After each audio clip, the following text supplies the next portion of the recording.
Hallo, der April ist da und der Frühling, der geht jetzt so richtig doll los.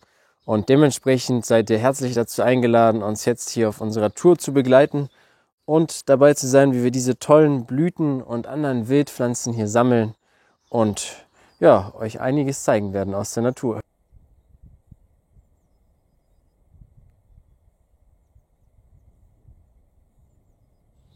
Unser erster Fund für heute ist hier dieser wunderschöne Kerbel.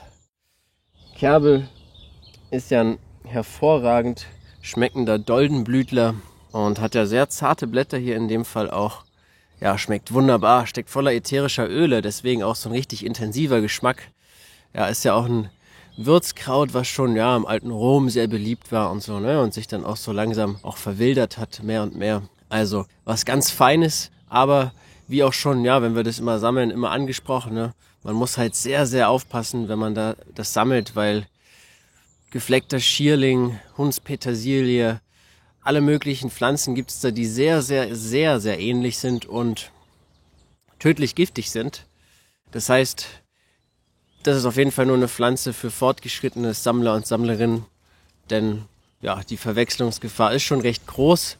Und bei uns ist es zum Beispiel auch so, dass wir Hundspetersilie und Schierling eigentlich tendenziell auch öfter mal finden als jetzt unbedingt den Kerbel hier. Also kommt auch immer ein bisschen auf die Region drauf an, wo man unterwegs ist natürlich.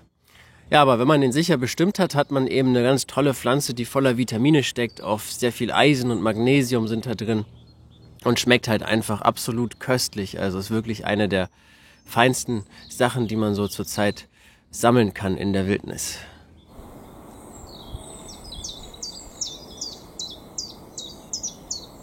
Hier haben wir jetzt was absolut Wunderbares gefunden für die delikate Küche. Eine Pflanze, die ja durchaus einen sehr schlechten Ruf hat eigentlich, denn sie ist ein Neophyt und ist ein Neophyt, der sich sehr invasiv verhält und halt heimische Pflanzen teilweise verdrängt und sich eben invasiv ausbreitet, sprich eben wirklich sehr rasant und in großen Flächen und halt oft ein Problem darstellt. Und ja, was ist bei solchen Pflanzen natürlich der beste Weg, sie zu bekämpfen? Natürlich nicht unbedingt jetzt Tonnen an Chemie in die Wälder zu kippen und gleich noch den halben Wald mitzukillen, sondern zu gucken, was kann man denn mit den Pflanzen machen, die sich da so invasiv ausbreiten. Und hier haben wir eben eine, die man einfach essen kann, ja, und schön zubereiten kann. Es ist hier der japanische Staudenknöterich oder auch manchmal Flügelknöterich genannt. Und wir haben jetzt halt hier diese jungen Triebe, die gerade so aus der Erde rausschießen und in gewisser Weise doch Ähnlichkeit mit so grünem Spargel haben, ne? Also sieht schon so ein bisschen so aus, außer dass hier natürlich so kleine Blätter schon sich zeigen überall an den Stängeln, die ja so ein bisschen pfeilförmig bis herzförmig sein können und eben so rötlich sind. Ja, also diese Triebe sind was ganz Feines für die Küche, die sich auch tatsächlich wie Spargel gut zubereiten lassen. Einfach in der Pfanne anbraten mit Öl, Salz und Pfeffer, fertig. Also ganz toll, aber auch für Süßspeisen lassen die sich verwenden, so ähnlich wie Rhabarber kann man die auch einsetzen. Also sehr variabel einsetzbar und wie man sieht auch sehr nahrhaft, ne, schon sehr viel da dran hier. Und ja, haben auch viele Vitamine, Mineralstoffe und auch große Mengen an Resveratrol. Das ist ja ein Stoff, den viele für sehr viel Geld auch kaufen. Ja, im Internet kann man machen, in Pillen und sowas. Aber hier ist halt richtig viel davon drin. Ja? Also so eine Antioxidanz, die ja in In-vitro-Studien und Tierversuchen ja sehr viel Wirkung schon gezeigt hat gegen Krebs und eine neuroprotektive Wirkung, also auch ein Schutz vor Alzheimer und eben für die Gedächtnisleistung und alles mögliche, Herz-Kreislauf-System, Diabetes wird in tausende verschiedene Richtungen untersucht, aber meistens eben auch nur in In-vitro-Studien und Tierstudien. Das heißt, der Stoff wird schon sehr gehypt oder wurde in den letzten Jahren auch sehr gehypt, eben, dass es ja so ein Allheilmittel ist. Aber natürlich muss man da schon ein bisschen differenzierter rangehen, weil es gibt nicht so viele Studien am Menschen wie immer und die es gibt, bestätigen nicht unbedingt immer, was in den In-vitro-Studien und Tierstudien gezeigt wurde. Also es muss noch weiter erforscht werden. Aber wird es auch. Das ist tatsächlich mal ein Stoff, der wirklich sehr ausgiebig erforscht wird, was natürlich toll ist. Ganz was Schönes hier eben dieser japanische Staudenknödel riecht so für die Küche. Ne? Und man sieht den schon im Wald jetzt, also tendenziell unsere Erfahrung nach Marke eher so ein bisschen feuchtere Stellen. Da finden wir den meistens eher so im Laubwald und hier haben wir auch verschiedene Erlen und sowas, ja, so typische Bäume in dieser Richtung eben. Und ja, man sieht ihn ja schon hier, diese riesigen vertrockneten Überbleibsel vom letzten Jahr. Ja, haben wir hier solche hohlen Stängel, die in gewisser Weise ja vielleicht an Bambus erinnern, so wie die jetzt aussehen. Ja, lassen sich auch ähnlich wie Bambus teilweise verwenden. Ja, also wir haben schon gehört, man kann daraus zum Beispiel auch Flöten herstellen und solche Sachen. Also es ist ja eben eine Pflanze, die ja leider eben heimische Pflanzen verdrängt und sich sehr ausbreitet und so und eben kaum Widersacher hat. Aber da müssen wir jetzt eben zum Widersacher werden und einfach gerade jetzt im April, wenn es soweit ist, eben diese Pflanze anfangen zu verspeisen. Was noch eine wichtige Information auch dazu ist, neben den ganzen tollen Vitaminen und Mineralstoffen und dem Resveratrol ist auch die Oxalsäure enthalten. Und zu viel Oxalsäure ist ja auch nicht gut, ne? Also auch für den Eisenhaushalt zum Beispiel nicht und alles mögliche andere. Und deswegen empfiehlt es sich, die zu kochen und zu erhitzen, denn damit kann man den Oxalsäuregehalt doch reduzieren. Man kann sie theoretisch auch roh essen, ist auch lecker, auch schon roh, ne? So ein bisschen süßlich, säuerlich. Aber wie gesagt, dann hat man halt mehr Oxalsäure, muss man halt wissen. Also bei so einer Menge hier würden wir schon eher das auf jeden Fall in der Pfanne erhitzen. Hier sind wir jetzt an so einem richtig behaglichen Bach und haben hier eine schöne Pflanze gefunden, die sich hier sehr wohl fühlt, weil sie eben so feuchte Standorte mag wie hier. Nämlich das Milzkraut. Ja, man erkennt es so ein bisschen, weil es halt so leicht gelblich von oben aussieht. Ja, wunderschön das Ganze und hat auch ganz feine Blätter. Und ja, der Name Milzkraut rührt eben wahrscheinlich daher her, dass es eben so im Mittelalter galt es eben als ein Kraut, was eben für die Milzgesundheit eingesetzt worden ist. Sprich, also eben wegen der Signaturenlehre, weil es eben eine Ähnlichkeit hat mit der Milz. Aber leider wissenschaftlich so gut wie überhaupt nicht untersucht, die Pflanze. Was natürlich schade ist, aber das kennen wir ja mittlerweile schon von vielen Pflanzen. Ne? Jedenfalls, ja, es ist eine Pflanze, die man jetzt essen kann, die Blätter davon. Und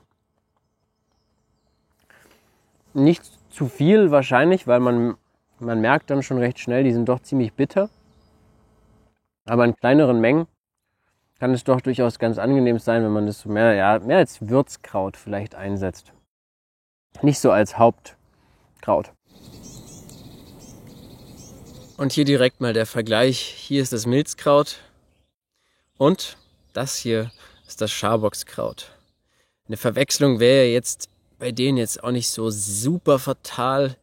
Also das Schaboxkraut ist ja an und für sich auch essbar, aber es ist jetzt halt schon so, dass es zurzeit schon überall in voller Blüte steht eigentlich und deswegen eben doch die Giftstoffe, die ja so schleimhautreizend sind, dann doch ein bisschen schon zu ausgeprägt sind eigentlich. Deswegen sollte man das ja jetzt eigentlich nicht mehr sammeln.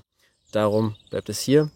Aber das Milzkraut eben, das ist jetzt was man gut sammeln kann. Und eine Sache ist dabei auch nochmal zu beachten. Ich meine jetzt nicht so bei dem Blatt unbedingt, aber bei diesen Pflänzchen, wie wir sie da gerade gesehen haben, von oben betrachtet, die haben ja so dieses grün, hellgrüne bis gelbliche. Und von oben betrachtet auf den ersten Blick hat es auch doch ziemliche Ähnlichkeit mit manchen Wolfsmilcharten. Also da sollte man auch auf jeden Fall darauf Acht geben, ne? Wenn es jetzt irgendwie beim Pflücken weiße Milch oder sowas da rauskommt, dann ist es auf jeden Fall kein Milzkraut, sondern Wolfsmilch, und mit Wolfsmilch sollte man ja auch aufpassen, denn giftig.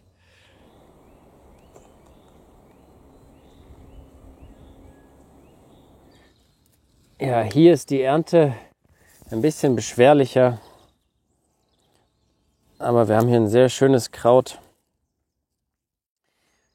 was vor allen Dingen eben sehr, sehr in der Feuchtigkeit wächst.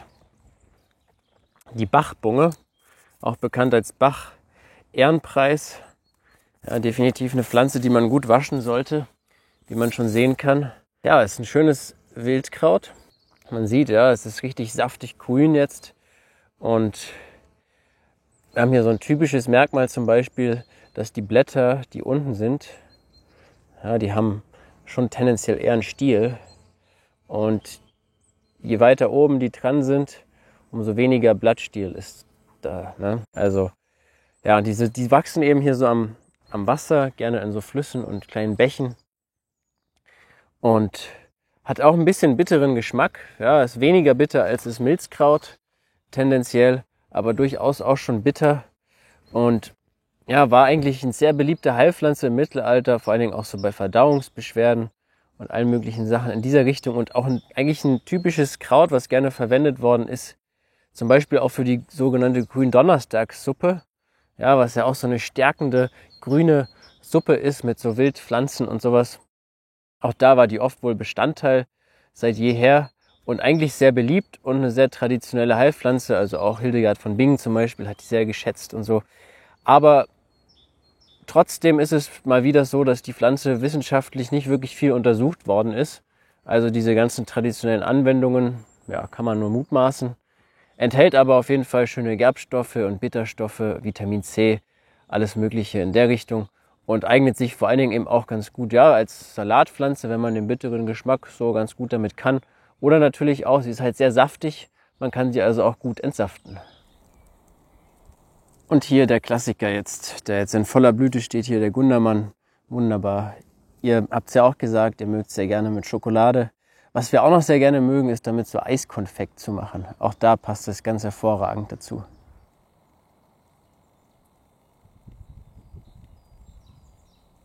Und damit der Frühling auch so richtig schön ballert, gibt es hier die extra Portion Flower Power, nämlich das gefleckte Lungenkraut. Ja, kann man ja ganz gut erkennen, ne? Anhand dieser typischen markanten Blüten und sehr behaarten Blättern.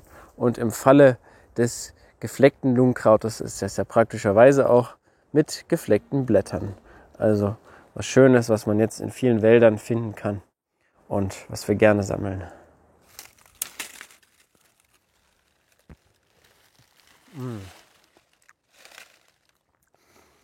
Also, was es jetzt auch gerade gibt, was wirklich unglaublich ist, fast im Geschmack, sind Pappelknospen.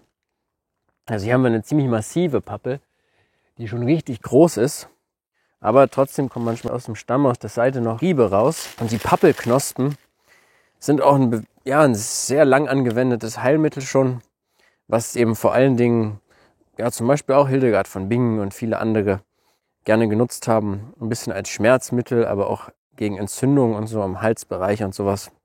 Gerade für Tinkturen wurden da auch draus hergestellt und sowas oder Tees. Und ja, die Pappelknospen sind auch mal unabhängig von dieser ganzen traditionellen Nutzung wirklich ziemlich interessant geschmacklich. Sie schmecken richtig blumig, intensiv nach Blüten, aber sie sind auch bitter und süß und scharf. Ja, ziemlich scharf sind sie auch. Also ist echt was Spannendes, was man jetzt noch gerade so essen kann. Also man muss sich jetzt schon ranhalten, weil im April, ja, bald treiben die aus. Aber die sind eben auch mit so einer Art Honig, oder nicht Honig, aber mit einem Harz überzogen. Und ja, das sorgt wahrscheinlich auch eben gerade für diesen intensiven Geschmack. Also man merkt es richtig, es fühlt sich an, als hätte man einen extrem krassen Bonbon gelutscht oder sowas im Hals und so. Sehr spannende Erfahrung, auf jeden Fall das zu probieren. Ja, hier sind auch nochmal welche. Also ist auf jeden Fall eine empfehlenswerte Erfahrung, mal Pappelknospen zu probieren. In den letzten Wochen sammeln wir ja auch schon immer den Weißdorn. Habt ihr in den letzten Videos vielleicht schon gesehen. Und mittlerweile sieht man jetzt schon richtig die Blätter. Jetzt kommen sie richtig raus und man sieht auch viel mehr jetzt wieder die typische Form der Blätter. Also lässt sich jetzt auch leichter bestimmen, ne, als jetzt anhand zum Beispiel von so alten Beeren wie den hier. Und die Blätter sind natürlich jetzt immer noch sehr, sehr zart und eignen sich jetzt immer noch hervorragend für Salate und Säfte und sowas. Also ist ja auch eine der wenigen Pflanzen, die man durchaus auch vielleicht eher in städtischen Regionen sammeln kann, weil sie ein bisschen auf einer Höhe sind, ne, wo nicht so viel so Exkremente rankommen und so. Deswegen auf jeden Fall was Wunderbares in der Stadt und auf dem Land. Weißdorn geht überall. Und wenn die Geschmacksknospen dann schon so richtig explodieren von dem ganzen Pappelknospen, dann empfiehlt es sich weiterzugehen und sich auf die Suche nach einem Ahorn zu machen. In dem Fall haben wir hier einen Spitzahorn gefunden und der steht gerade in voller Blüte. Ja, die Blüten sind natürlich erstmal ein bisschen unscheinbar. Aus der Ferne sieht man gar nicht, dass es unbedingt Blüten sind, ne? Aber von nahem sieht man es dann schon. Die sind halt einfach grün, komplett hellgrün, alles. Vielleicht leicht gelblich auch. Und ja, das geht so richtig auf, da die Knospen. Und man hat auch schon hier so junge Blätter, die noch eingerollt sind und auch schon bereit sind. Und der Ahorn, also der steckt ja an sich erstmal schon mal voller Mineralstoffe, was natürlich ganz toll ist. Aber diese Blüten, die schmecken auch echt absolut hervorragend. Also das ist auch jetzt was Anfang April, was man wirklich gut sammeln kann. Was richtig, richtig lecker ist. Blumig, nussig, sehr mild, auch leicht süßlich vielleicht sogar. Und lässt sich sehr variabel einsetzen, also für Salate, aber ist auch sogar vorstellbar mit Süßspeisen zu kombinieren. Und ja, wenn man Glück hat, ne, findet man einen großen Baum, wo auch ein bisschen hier wie hier alles so ein bisschen tiefer hängt, dass man auch rankommt. Und dann kann man da feine Blüten von sammeln und hat was richtig, richtig Gutes. Und hier wieder der Efeu-Ehrenpreis, der immer noch den Waldboden bedeckt überall und sich in permanenter Ekstase befindet, denn noch ist kein Blätterdach da und er kriegt immer noch richtig schön die Frühlingssonne ab und kann ordentlich Sauerstoff produzieren.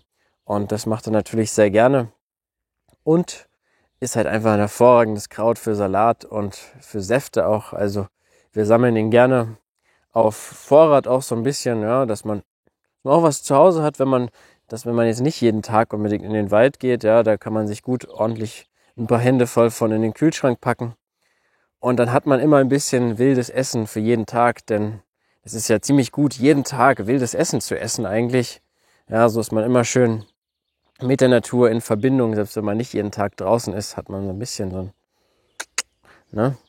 Genau.